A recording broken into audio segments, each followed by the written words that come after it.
Shoot பண்ண பார்ப்பாங்க. But இவனுக்கு வளர்த்த பாசம். அதனால் ஷூட் பண்ணாமல் அவனுடைய கன்னாலேயே அவன் தலையில் அடித்து மயக்கமாக்கிடுவாங்க.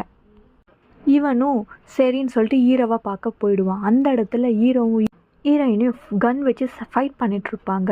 அப்போது ஹீரோயின் கால்லேயே கன்னால் சுட்டுடுவாங்க. அப்புறமா ஒரு சவுண்ட் கேட்கும், கன் சவுண்ட். அப்போ யார் சுடுறான்னு பார்த்தா நம்ம ஜூனியர் எல்லாரையும் சுட்டு போட்டு, காய்ஸ் நான் உங்களுக்காக தான் ஹெல்ப் பண்ண வந்திருக்கேன் அப்படின்னு சொல்லுவான். இவங்களுக்கு ஒன்றுமே புரியாது. உடனே கிளேக்கு மயக்கம் தெளிய பார்த்தா ஒருத்தன் மாஸ்க் போட்டுட்டு இருப்பான். அவன் யாருன்னு பார்த்தீங்கன்னா வெப்பன். அவன்கிட்ட இவன் சொல்லுவான், போய் அவங்க எல்லாரையும் சாகடிச்சிட்டு வான்னு. இவன் போவான். இவன் செம ஸ்பீடாக போவான் அவங்க 3 பேரையும் தாக்கிறதுக்கு. இவங்களால் அவன் கூட ஃபைட்டே பண்ண முடியாது. 3 பேரையுமே சமாளிக்கவே முடியாது. அப்படி இப்படின்னு பார்த்து ஓரளவாக அவனை சமாளிப்பாங்க. அப்புறம் ஒரு ஃபயரில் தள்ளி விட்டுருவாங்க. நெருப்பில் தள்ளி விடும்போது அவனுடைய மாஸ்க்கை